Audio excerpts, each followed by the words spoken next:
Salut, c'est Chris. Je fais une vidéo où je vais te raconter ma folle histoire où j'étais à l'hôpital.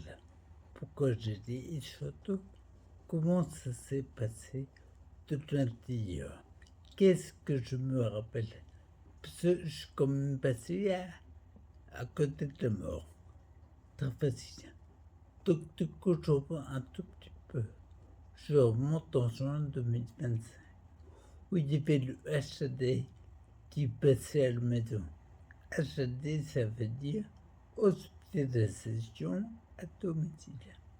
Donc, en gros, tout le service hospitalier, médecin, infirmière, aide-soignante, passe chez toi pour t'apporter les soins qui t'apporteraient à l'hôpital.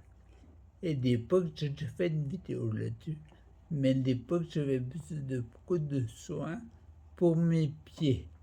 Et à l'époque, quasiment que mes pieds. Il me retournait pour le dos. Il y avait 2 ischias, mais pas énorme, il ne m'inquiétait pas du tout. Et un début d'ischias en dessous de la fesse. Et c'est tout. Et du coup, là, je venait chaque jour pour s'occuper de ça. Et en fait, il y a un moment, quand je me tournais sur le côté, il y a une fille, une infirmière, qui a vu un élément noir sur la peau de mon dos. Et donc, du coup, dans le protocole, que je ne connais pas parce que je ne suis pas professionnel, dans le domaine sur les pros, ils mettent le scalpel, je crois. J'ai entendu parler de scalpel et du cut. Mais je fais confiance aux pros. Donc, du coup, ils ont fait ça plusieurs jours. Et à la fin, ils ont dit un jour, ça a résonné dans ma tête. Ils ont dit on va arrêter parce qu'il faut changer de protocole parce qu'on va bientôt faire le coccyx. Le coccyx, c'est le squelette. Et dans ma tête à moi, petit Pierrot qui connaît rien, je me suis dit mais c'est le squelette.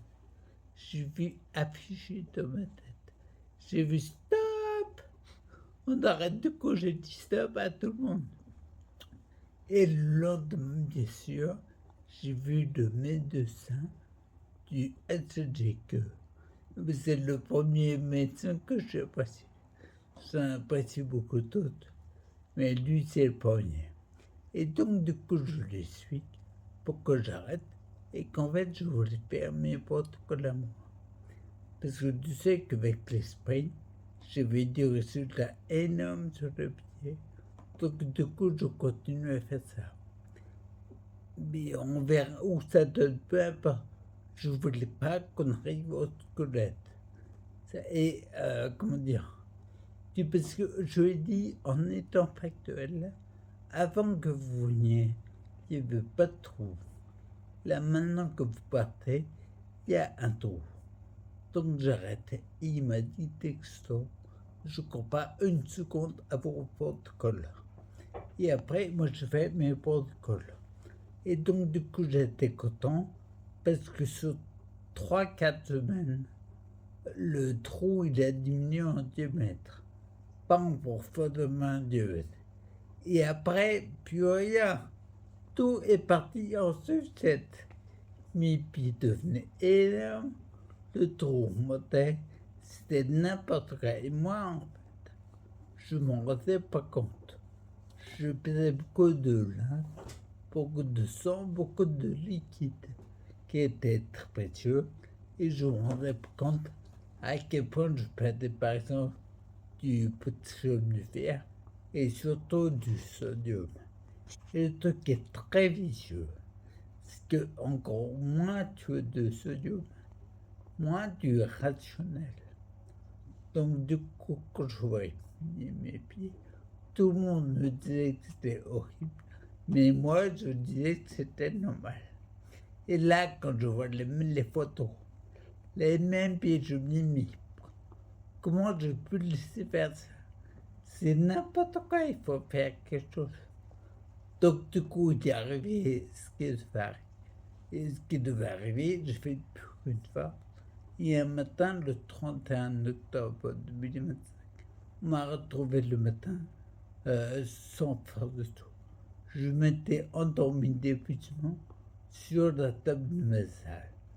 Parce qu'en plus, je faisais des pieds et des mains pour rester là, assis dans le fauteuil à la table de ma salle toute la nuit. Donc je te dis maintenant comment ça s'est passé. On m'a retrouvé le matin, j'étais assis dans le fauteuil, les mains sur les cuisses, et le torse et la tête, qui au bout du torse, au cas où tu sais pas, en fait, sur la table de ma salle.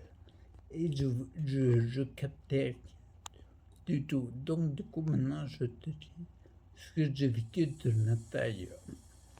Donc, du coup, je suis sur ma table, j'ouvre un œil dessus. Je ne sais pas du tout où je suis. Et mon champ de vision est hyper intéressant. Je vois comme à travers une paille. Je capte rien.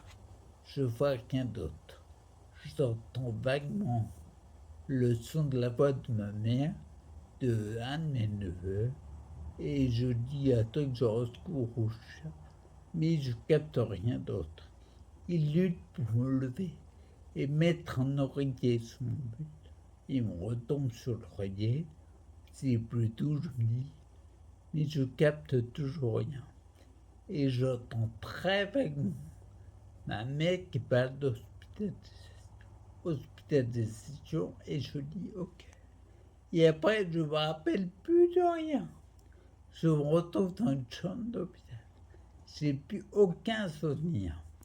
Donc je dis en fait dans la chambre d'hôpital, à un moment, j'ouvre un œil, deux yeux, et je vois une fenêtre à gauche avec un gros sticker. En haut à gauche, en rond rouge. Je me demandais plus tard à quoi ça sert, mais là je sais, et surtout, je vois le volet qui était ouvert, qui se met à descendre. Je tourne la tête à droite et je vois une silhouette qui appuie sur un bouton.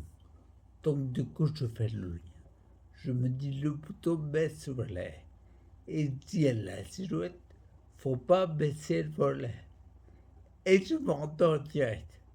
Mon champ de vision est encore assez puissant.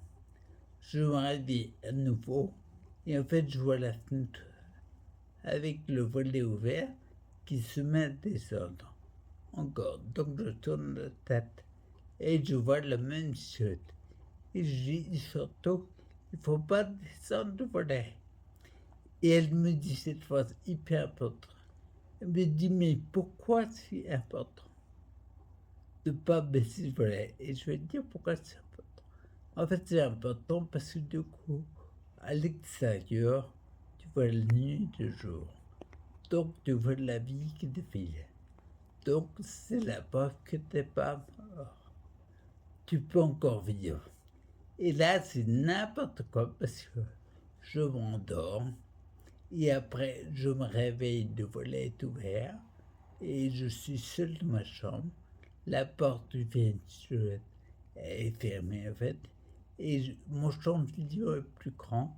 Je vois enfin devant moi, je vois un tableau blanc, style Vendetta, un écran éteint, noir et une porte à droite, une porte de placard, trop petite pour être une vraie.